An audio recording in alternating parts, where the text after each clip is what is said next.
Hello students, આપણે સૌ જાણીએ છીએ કે આપણે દરેક વિડીયોની શરૂઆત સરસ્વતી શ્લોકથી કરીએ છીએ. આજના વિડીયોની શરૂઆત પણ સરસ્વતી શ્લોકથી કરીશું.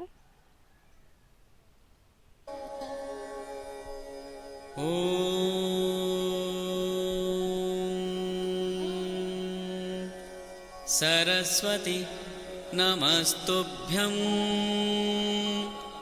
વરદે કામરૂપિણી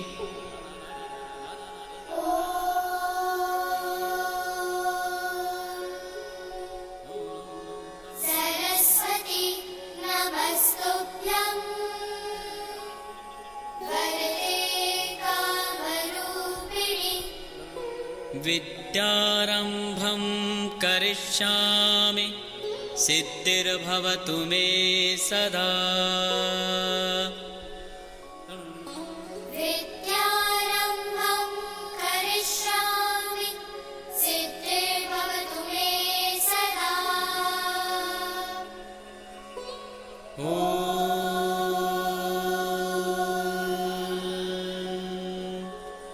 સરસ્વતી નમસ્તુભ્યં વરદે કામરૂપિણી વિદ્યારંભં કરિષ્યામિ સિદ્ધિર્ભવતુ મે સદા.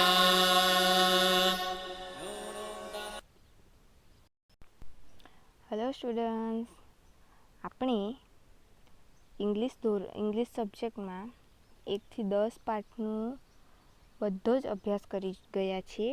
હવે જ્યારે પ્રથમ સત્રાંતની શરૂઆત થઈ રહી છે તો આપણે થોડુંક રિવિઝન કરી લઈએ, તે પણ માળખા પ્રમાણે. તો સૌપ્રથમ તો હું એ કહેવા માગીશ કે જો તમે ફક્ત એમ જ વિડીયો જોવા બેઠા હોવ તો માળખું અને બુક અને પેન્સિલ લઈને સાથે બેસો, કે જેથી તમને ખબર પડે કે આ ક્વેશ્ચન આ પ્રકરણમાંથી પૂછાઈ શકે છે, આવા પ્રકારના પૂછાઈ શકે છે. અને માળખા પ્રમાણે જઈશું તો આપણને તૈયારી કરવામાં સરળતા રહેશે. તો સૌપ્રથમ તો માળખામાં જોઈએ તો 10 માર્કના પહેલો જ ક્વેશ્ચન 1 જે છે એ શું છે? નીચે આપેલા વિકલ્પોમાંથી સાચો વિકલ્પ પસંદ કરીને ખાનામાં લખો. 10 માર્કનો વિકલ્પ આપણને પૂછાય છે. વિકલ્પમાં શું હોય? સૌપ્રથમ આપણને પ્રશ્ન આપેલા હોય, તેની નીચે 2 થી 3 ઓપ્શન આપેલા હોય કે 4 ઓપ્શન આપેલા હોય, એમાંથી આપણે સાચો જવાબ શોધીને ખાનામાં લખવાનો રહે છે. અહીં નમૂના પ્રમાણે મેં 10-15 MCQ લીધા છે. તમારે એમ નથી સમજવાનું કે ટીચરે રિવિઝન કરાવ્યું છે તો આમાંથી જ ક્વેશ્ચન પૂછાશે. આ ફક્ત ડેમો છે કે આ પ્રકારના ક્વેશ્ચન પૂછાઈ શકે, આ જ ક્વેશ્ચન પૂછાય એવું નથી. આમાંથી આવી પણ શકે, ન પણ આવી શકે, પણ આ ફક્ત આપણે એક્ઝામ્પલ લઈએ છીએ કે આ પ્રમાણેના ક્વેશ્ચન તમને MCQમાં પૂછાઈ શકે. 1 થી 10 પાઠમાંથી કોઈ પણ પ્રકારનો ક્વેશ્ચન પૂછાઈ શકે આપણને. તો ચાલો કયા પ્રકારના પૂછાઈ શકે એ આપણે રિવિઝન જોઈએ. સૌપ્રથમ જે છે, નીચે આપેલ વિકલ્પોમાંથી સાચો વિકલ્પ પસંદ કરીને લખો. પહેલો જ વિકલ્પ છે ધીસ ઇઝ માય સ્કૂલ. આ મિસ્ટેક છે. નું પ્રશ્નાર્થ શું થાય? આપણે હાલમાં થોડા દિવસ પહેલાં જ આપણે આ લેસન ભણ્યા છીએ ઇન્ટ્રોગેટિવ સેન્ટેન્સ. તો આનું પ્રશ્ન વાક્ય શું થાય? આપણે ત્યારે જ મેં તમને સમજાવ્યું હતું કે પ્રશ્ન વાક્ય કરવા શું કરવાનું? પહેલો અને બીજો જે શબ્દ છે એને ઓલ્ટરનેટ કરી દેવાના. આ ઇઝ, એમ અને આ છે ને એ હેલ્પિંગ વર્બ કહેવાય છે. ત્યારે મેં સમજાવ્યું હતું આ હેલ્પિંગ વર્બને શરૂઆતમાં મૂકવાનું અને ત્યાર પછી આ બધા જ શબ્દને પાછળ મૂકી દેવાના. તો જોઈએ આપણે સાચો આન્સર અહીં એ આપવામાં આવ્યો છે, ઇઝ ધીસ માય સ્કૂલ અને પાછળ ક્વેશ્ચન માર્ક. તો આન્સર અહીં બોક્સમાં એ લખી દેવાનો રહેશે. ત્યાર પછી બીજો પણ એવો જ લીધો છે, સી ઇઝ અ નર્સનું પ્રશ્નાર્થ શું થાય? અહીં હેલ્પિંગ વર્બ કયો છે? ઇઝ શરૂઆતમાં હોવો જોઈએ, પણ અહીં બંને ઇઝ શરૂઆતમાં છે. તો તેના પછી શું જોવાનું કે એના પછી કયો આ સૌપ્રથમ જે પ્રોનાઉન વાપરવામાં આવ્યું હોય તે હોવો જોઈએ. એટલે ઇઝ પછી સી હશે તે આન્સર આપણો સાચો હશે. જો અહીં ક્વેશ્ચન આ બીજા નંબરના ઓપ્શનમાં સી છે, ઇઝ સી અ નર્સ, અને આ સાચો આન્સર છે, તો અહીં લખીશું બી. ત્યાર પછી ત્રીજો MCQ જોઈએ. ધીઝ આર હેન્ડ્સનું પ્રશ્નાર્થ શું થાય? અહીં હેલ્પિંગ વર્બ કયો છે? આર. જો અહીં આર આપ્યો છે ને ત્યાર પછી શું આવવું જોઈએ? પહેલો શબ્દ ધીઝ. આર ધીઝ હેન્ડ્સ, તો આન્સર છે બી. જો અહીં બી લખ્યું છે. ક્વેશ્ચન નંબર 4, અ ડીશનું બહુવચન શું થાય? આપણે જે નિયમ જોઈ લો કે શબ્દના અંતમાં S, double S, SH, CH, X ને O હોય તો આપણે કયું લગાવવાનું પાછળ? ES પ્રત્યય લગાવીએ છીએ ને, તો ડીશની પાછળ ES પ્રત્યય કયા ઓપ્શનમાં લાગ્યો છે? જુઓ, બીમાં લાગ્યો છે, તો સાચો આન્સર આવશે બી. જો આવા પ્રકારના ક્વેશ્ચન પૂછાય છે એટલે તમારે બધા જ 1 થી 10 બધા જ પાઠને ડિટેલમાં વાંચવું પડશે. પુસ્તકની બહારનું કંઈ પણ પૂછાશે નહીં, એટલે ફક્ત પુસ્તકની અંદર જેટલા એક્ઝામ્પલ્સ આપ્યા છે, એક્સરસાઇઝ આપી છે, એ જ આપણે કરવાની રહેશે. અહીં આપણને બુકનું બહુવચન પૂછ્યું છે. પાછળ કંઈ SES એ પ્રકારના છે નથી, વી નહીં, એફ કે FE પણ નથી. એટલે અહીં ફક્ત પ્રત્યય કયો લાગશે? એસ. તો બુકની પાછળ એસ લાગ્યો હોય એવો ઓપ્શન છે એ, એટલે આન્સર આવશે એ. ત્યાર પછી વોચનું બહુવચન. જો પાછળ CH છે એટલે પ્રત્યય શું લાગશે? પાછળ ES પ્રત્યય લાગશે. જો બીમાં છે વોચિસ, વોચ શબ્દ લખવાનો અને પછી ES પ્રત્યય લગાવવાનો, એ આપણે શીખી ગયા છીએ. 7મું છે ડી પરથી યોગ્ય સ્પેલિંગ શોધો. આ તો એકદમ સહેલો છે ને, ડી પરથી તો આપણને આવડી જાય ને. જુઓ, ડોલ. આ તો બી છે, આ તો સી છે, એટલે ડી પરથી કયો? ડોલ. જે પરથી શોધો, એપલ. એથી શરૂઆત થાય છે, ઇંકમાં આઈથી, એટલે જેક. આન્સર આવશે સી. ડબલ્યુ પરથી શોધો. અહીંયા તો વી છે, એફ છે, આ આન્સર આવશે સી. જો આઉલ, બ્લેન્ક આઉલ. યોગ્ય આર્ટિકલ મૂકો. આર્ટિકલ કેટલા આપણે 2 શીખ્યા છે, એ અને એન. એ ક્યારે મુકાય? એન ક્યારે મુકાય એ તમને આવડી જાય એટલે એ મૂકતા પણ આવડી જાય. એન ક્યારે મુકાય? એ, ઈ, આઈ, ઓ અને યુ. આટલા સ્વરથી જ્યારે શરૂઆત થતી હોય ત્યારે શું મુકાય? એન. તો અહીં શેનાથી શરૂઆત થાય છે? ઓથી. એટલે આર્ટિકલ કયો મુકાશે? એન. એટલે સાચો જવાબ આવશે બી. સાચો જવાબ આવશે બી. ત્યાર પછી અહીંયા પણ આપણે આર્ટિકલ મૂકવાનું છે, પણ જો એચ, AEIOU સિવાયનો છે, એટલે કે આ વ્યંજન છે, એટલે વ્યંજનની આગળ શું મુકાય? આર્ટિકલ એ. આન્સર એ. ઇન્કપોટ, આઈથી શરૂઆત થાય છે, AEIOU આવે છે, સ્વર છે, એટલે કયો આર્ટિકલ મુકાશે? એ કે એન? તો એન. અહીં આન્સર બી લખ્યો છે. ત્યાર પછી છે ઇઝ ધીઝ અ ચેર, અને અહીં ચિત્ર આપ્યું છે. એવા પણ કદાચ તમને પૂછાઈ શકે. આ ફક્ત તમે એક્ઝામ્પલ માટે પૂછાઈ પણ શકે, ન પણ પૂછાઈ શકે. એટલે જો અહીં ખુરશીનું ચિત્ર આપ્યું હશે, આપણે યસ નોમાં આન્સર કઈ રીતે આપવા તે શીખ્યા જ છીએ ને ક્વેશ્ચનમાં. ઇઝ ધીઝ અ ચેર અને ખુરશીનું ચિત્ર આપ્યું હોય તો જવાબ શું આવે? યસમાં આવે ને કે નોમાં આવે? એ જ ખુરશીનું ચિત્ર આપ્યું છે આપણને, અને ખુરશી વિશે જ પૂછ્યું છે કે આ ખુરશી છે, તો આપણે શું કહીએ? હા એમ જ કહીએ ને. તો આન્સર પણ શું આવે? Yes, this is a chair. જો ખુરશીના જગ્યા પર અહીં ટેબલનું ચિત્ર આપેલું હોત તો આન્સર શું આવે? નો. એટલે એ ખાસ ધ્યાન રાખવું. ત્યાર પછી છે વોટ ઇઝ ધીઝ, અને ટેબલનું ચિત્ર છે, એટલે નીચે આપણે જોવાનું કે આ ટેબલ છે એવું લખેલું હશે ને, તે આન્સર આવશે. This is a table, this is a glass. અહીં ચિત્ર શેનું છે? ટેબલનું, એટલે ગ્લાસનું તો નથી, એટલે બીજો ઓપ્શન તો આવે જ નહીં. જો અહીં આપ્યું છે ધીસ ઇઝ અ ટેબલ, એટલે આન્સર સાચો કયો આવશે? એ. તો વિદ્યાર્થી મિત્રો, અહીં આ પ્રમાણેના MCQ તમને પૂછાઈ શકે છે. બાજુમાં બોક્સ આપ્યું હશે, તે બોક્સમાં તમારે આ રીતે બોક્સ બનાવીને આન્સર લખવાનો રહેશે. ત્યાર પછી બીજો પ્રશ્ન, અને ખાસ કે પુરવણીમાં એક પ્રશ્ન પૂરો થાય પછી બીજો પ્રશ્ન, જેમ કે આ 10 માર્કના MCQ આપણા પતી જાય છે, પછી આપણી પાસે આવી ઘણી બધી સ્પેસ બચે છે, આ જેમ અહીં બચી છે, તો આપણે અહીંથી ક્વેશ્ચન 2 સ્ટાર્ટ કરવાનો નથી, પણ ક્વેશ્ચન 2 હંમેશા નવા પેજ પરથી આપણે સ્ટાર્ટ કરીશું. જો ક્વેશ્ચન 2 શું છે એ આપણે જોઈએ. નીચે આપેલ ગુજરાતી મૂળાક્ષરના અંગ્રેજી આલ્ફાબેટ લખો. આ ફક્ત મેં થોડા એક્ઝામ્પલ લીધા છે. આ 5 માર્કનો છે. કેટલા માર્ક્સનો છે? 5 માર્કનો. આ ક્વેશ્ચન 2માં તમારે સંપૂર્ણ બારાક્ષરી તમને આવડતી હોવી જોઈએ. બારાક્ષરી આપણે લેસન નંબર 2માં શીખી જ ગયા છીએ. ક, કા, કી, કી, કુ, કુ, કે, કઈ, કો, કૌ, કમ ને કહ. તો એ પ્રમાણે બધા જ મૂળાક્ષરોની બારાક્ષરી તમને આવડતી હોવી જોઈએ, તો જ તમને આ 5 માર્કનો ક્વેશ્ચન આવડશે. જો આ રીતે તમને પૂછાઈ શકે ક અને અહીં બ્લેન્ક આપવામાં આવી હશે, તો કનું અંગ્રેજી મૂળાક્ષર શું થાય? કે એ.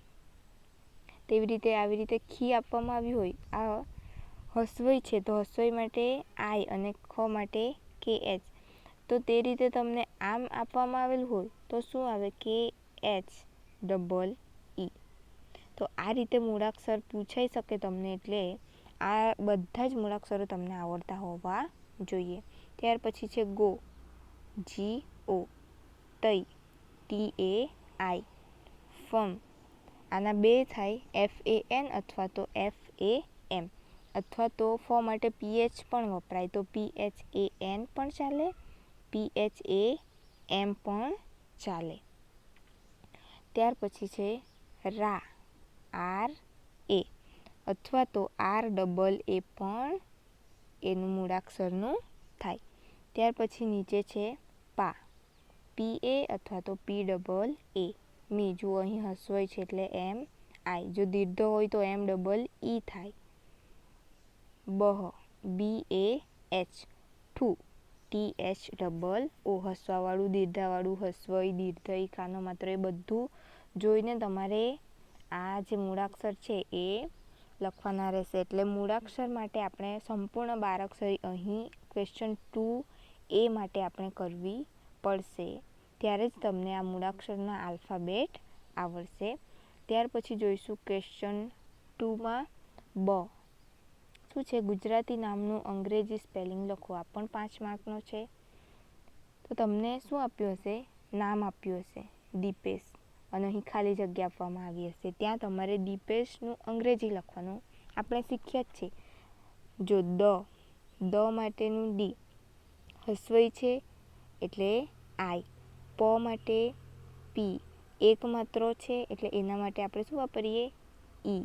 અને સ, આ સ માટે શું વપરાય? S H. તો આ રીતે દીપેશ બન્યો શબ્દ.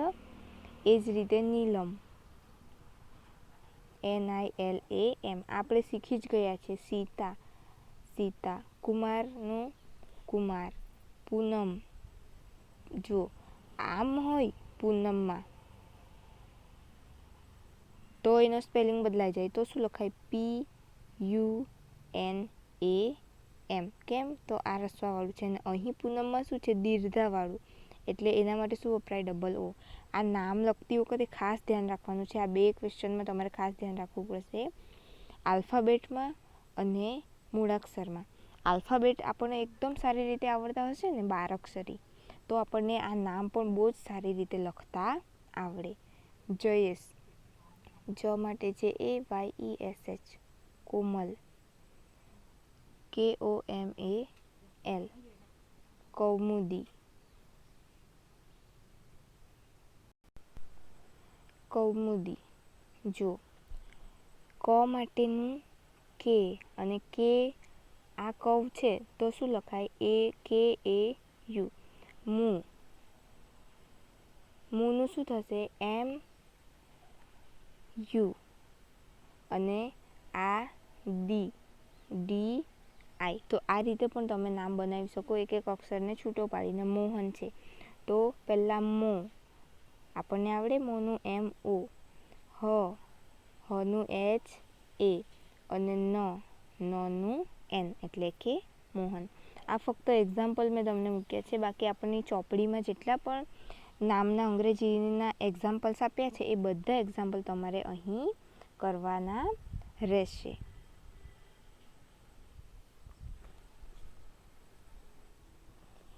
ત્યાર પછી છે ક્વેશ્ચન 3. ક્વેશ્ચન 3 શું છે કે ઓર્ડિનલ નંબરના જોડકા જોડો. ઓર્ડિનલ નંબર આપણને ખબર જ છે કે ફક્ત 10 જ ઓર્ડિનલ નંબર છે. તમને કઈ રીતે આપવામાં આવ્યા હશે જુઓ, અહીં 3, 6, 7 આ રીતે આંકડા આપવામાં આવ્યા હશે અને અહીં 6 છે, જુઓ 6, 3, 2, 4, થર્ડ, સેકન્ડ, ફોર્થ અને સિક્સ્થ આ રીતે તમને આપવામાં આવ્યા છે. તો જોડકા તમારે જોડવાના છે. આ 6 છે તો 6ને ઓર્ડિનલ નંબરમાં શું કહેવાય? સિક્સ્થ. તો આ જોડકું અહીં આવે. થર્ડ, આ 3 છે તો 3ને શું કહેવાય? થર્ડ. તો આ અહીં જાય. આ 2 છે તો 2ને શું કહેવાય? સેકન્ડ. અહીં છે સેકન્ડ. 4 છે, 4ને શું કહેવાય? ફોર્થ. તો આ રીતે તમને ઓર્ડિનલ નંબરના જોડકા જોડવાના આવશે. ફક્ત 10 જ છે એટલે 10એ 10 આપણને આવડતા હોવા જોઈએ. 1 છે તો એને શું કહેવાય? ફર્સ્ટ. સ્પેલિંગમાં આ રીતે લખાય. સેકન્ડ, 2ને સેકન્ડ કહેવાય. 3ને થર્ડ કહેવાય. 4ને ફોર્થ કહેવાય. 5ને ફિફ્થ. 6ને સિક્સ્થ. 7ને સેવન્થ. 8ને એઇથ અને 9 છે ને નાઇન્થ અને 10 ને 10th. તો આ 10 જ છે જોડકા, 10 જ ઓર્ડિનલ નંબર છે. એટલે ગમે ત્યાંથી પૂછશે આ 10માંથી જ આવશે. ઓર્ડિનલ નંબરના જે જોડકા છે એ આ 10માંથી જ આવશે. એટલે આ 10એ 10ના ઓર્ડિનલ નંબર તમને ખબર હોવા જોઈએ કે 10 છે તો 10ના ઓર્ડિનલમાં શું કહેવાય? 10th. 5 છે તો 5ના ઓર્ડિનલ નંબરમાં શું કહેવાય? 5th. 7 છે તો 7ના ઓર્ડિનલ નંબરમાં શું કહેવાય? 7th. તો આ 10એ 10 તમારે તૈયાર કરીને રાખવાના છે. આમાંથી બીજા આપણી પાસે ચોપડીમાં આપણને આપણી જે સિમ્પલ બુક છે એમાં એક પણ બીજા ફક્ત 1થી 10 ઓર્ડિનલ નંબર જ 1થી 10 આપ્યા છે. તો પૂછાશે પણ 1થી 10માંથી જ. એટલે આ તમારે ખાસ તૈયારી કરી રાખવાની. આમાંથી એક પણ માર્ક જવો જોઈએ નહીં. ઓકે, તો વિદ્યાર્થી મિત્રો ત્યાં આ આપણે પ્રશ્ન 3નો અ જોયો. હવે ત્યાર પછીના પ્રશ્ન 3ના અ, બ, ક અને પ્રશ્ન 3 અને 4 અને 5 જે છે એ આપણે નેક્સ્ટ વિડીયોમાં જોઈશું. ત્યાં સુધી આટલું તમારે રિવિઝન કરવાનું રહેશે. ખાસ ધ્યાન રાખે, આમાંથી જ પૂછાશે એવું નથી, આ પ્રમાણેનું પૂછાશે. આવું પૂછાઈ શકે. આપણી બુકની બહાર કશું જવાનું નથી, પણ હું જે કરાવું ફક્ત તમે આટલું જ કરીને બેસી રહેશો તો કદાચ આમાંથી નહીં પણ આવે. તો તમારે એને રિલેટેડ, જેમ મેં કહ્યું મૂળાક્ષર પૂછ્યા છે આપણને, તો મૂળાક્ષરમાં આપણને બધું જ આવડવું જોઈએ. આ જુઓ મૂળાક્ષર, તો આમાંથી જ પૂછાશે એવું નથી. મૂળાક્ષર તો આપણી પાસે બુકમાં ઘણા બધા છે, તો આપણે બધા જ તૈયાર કરવા પડે. ત્યાર પછી નામનું અંગ્રેજી છે, તો આપણી પાસે આટલા જ નામનું અંગ્રેજી નથી આપ્યું બુકમાં, ઘણા બધા છે. આ ફક્ત રિવિઝનમાં હું તમને બતાવું છું કે આ પ્રમાણેનું તમારું પેપર હોઈ શકે. આમાંથી જ હશે એવું નથી. તો જેટલા પણ અહીં નામ આપવામાં આવ્યા હોય એટલા તમારે બધા જ કરવા પડે અને અહીં મૂળાક્ષર પણ બધા જ કરવા પડે. આમાં ફક્ત એટલા માટે આમાંથી જ પૂછાશે એમ શા માટે કહ્યું? તો કે આપણી પાસે બુકમાં બીજા કોઈ ઓર્ડિનલ નંબર છે જ નથી. 1થી 10 જ છે. એટલે સ્વાભાવિક છે કે આ 1થી 10માંથી જ પૂછાય. એટલે આ ઓર્ડિનલ નંબર આટલામાંથી જ પૂછાશે. ત્યાર પછીનું રિવિઝન આપણે બીજા નેક્સ્ટ વિડીયોમાં જોઈશું. ત્યાં સુધી તમે આટલું રિવિઝન વ્યવસ્થિત રીતે કરો. બધું જ બુકમાંથી આવી જાય એ રીતે વાંચવાનો પ્રયત્ન કરો. Thank you.